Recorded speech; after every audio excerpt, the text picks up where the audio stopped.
Assalamualaikum warahmatullahi wabarakatuh.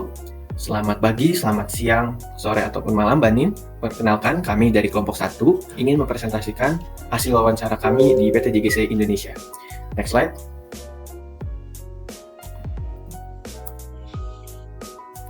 Berikut adalah anggota kelompok kami, saya sendiri yaitu Muhammad Aridika Haris. Saya Nabila Salsa Azahra. Saya Oktavia Chanindrias Irawan. Saya Omar Arik Sabri. Saya Santi Purnama Dewi. Oke, next slide. Sebelum kita masuk kepada hasil wawancara, kita akan membicarakan profil dari perusahaan PT JGC Indonesia terlebih dahulu. PT JGC Indonesia merupakan sebuah perusahaan yang bergerak di bidang EPC, Engineering, Procurement, dan Construction. Berlokasi di Jakarta dan telah beroperasi sejak 6 September 1974. Perusahaan ini memiliki fokus utama di sektor minyak, gas, dan energi terbarukan, serta telah mengerjakan berbagai macam proyek baik dalam negeri maupun luar negeri. Next slide. Berikut ini adalah struktur dari organisasi PT JGC Indonesia. Next slide. Selanjutnya kita masuk ke dalam proses rekrutmen dan seleksi. Menurut Hardi, tahun 2021, proses rekrutmen terdiri dari 5 tahapan utama, yaitu perencanaan rekrutmen, pengembangan strategi, pencarian kandidat, penyaringan kandidat, serta yang terakhir itu evaluasi dan pengendalian. Model proses seleksi dalam perusahaan yang dirumuskan oleh Robin and Just tahun 2013 mencakup 3 tahapan utama, yaitu yang pertama, initial selection device. Informasi pertama yang diajukan pelamar dan digunakan untuk pemotongan kasar awal memutuskan apakah pelamar ini memenuhi kualifikasi dasar untuk suatu pekerjaan. Yang kedua, ada substantive selection, yaitu tahapan ini di mana pelamar yang memenuhi kriteria dasar akan masuk ke tahapan ini. Pada tahapan ini, pelamar akan mengalami tes tertulis, tes kinerja, dan wawancara. Dan yang ketiga itu ada contingent selection. Jika pelamar lolos di tahap sebelumnya yang substantive selection, maka akan berlanjut ke tahap ini di mana pelamar itu akan dites pemeriksaan kesehatan dan narkoba. Next. Selanjutnya kita masuk ke orientasi dan adaptasi karyawan baru. Nah, di PT JGC Indonesia, karyawan baru itu nggak langsung dilepas begitu aja. Jadi mereka itu akan melalui proses orientasi, pelatihan teknis, dan juga mentoring. Proses ini tuh mencakup pengenalan organisasi dan budaya kerja perusahaan. Menurut Mondi, tahun 2008, orientasi itu sebenarnya semacam pemanasan bagi karyawan baru. Tujuannya biar mereka tahu lebih banyak tentang perusahaan, tugas mereka, dan rekan-rekan kerjanya. Tiap perusahaan itu pasti punya cara sendiri dalam mengelola orientasi. Tapi kalau mengikuti Mondi, tahun 2008 ada beberapa poin penting yang biasa ada dalam orientasi. Yang pertama itu ada situasi kerja. Jadi mengenalkan karyawan dengan lingkungan kerja mereka. Yang kedua, kebijakan dan aturan perusahaan. Biar nggak ada salah paham, aturan mainnya itu dijelasin dulu. Yang ketiga, ada kompensasi atau penjelasan soal gaji, tunjangan, dan hal-hal yang berhubungan sama penghargaan kerja. Nah, jadi intinya orientasi ini tuh kayak pintu masuk buat karyawan baru supaya lebih siap dan nyaman bekerja di perusahaan. Next.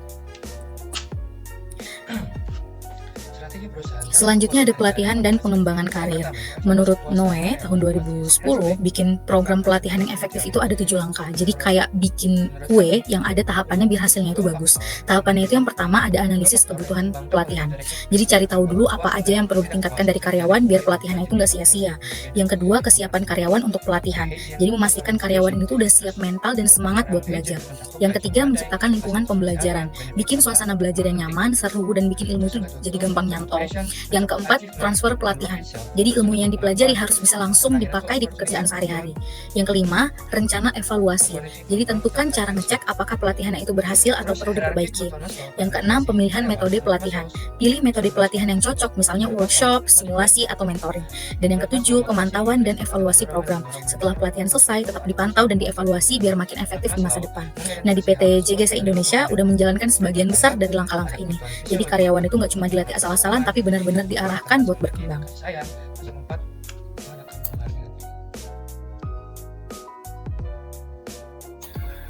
Baik, sekarang kita masuk pada kesejahteraan karyawan dan manajemen stres. Menurut Vektor, kesejahteraan karyawan melibatkan penanganan tantangan seperti jam kerja panjang dan tuntutan tinggi.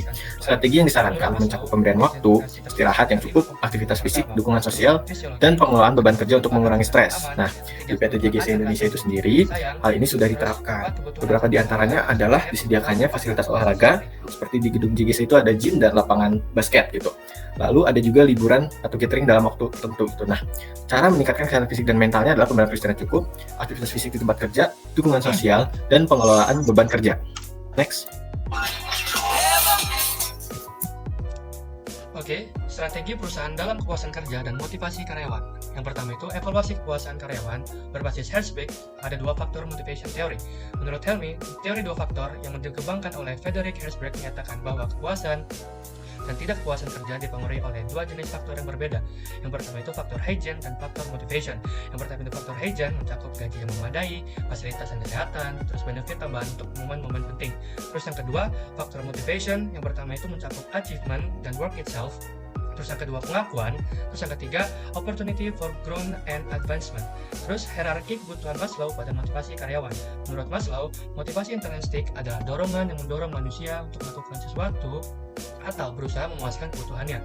Menurut Maslow, mengidentifikasi tersebut ada 5 komponen. Yang pertama, kebutuhan fisiologi, kedua, kebutuhan akan rasa aman, ketiga, kebutuhan akan rasa memiliki dan kasih sayang, terus yang keempat, kebutuhan akan penghargaan, terus yang terakhir, kebutuhan akan aktualisasi diri. Next.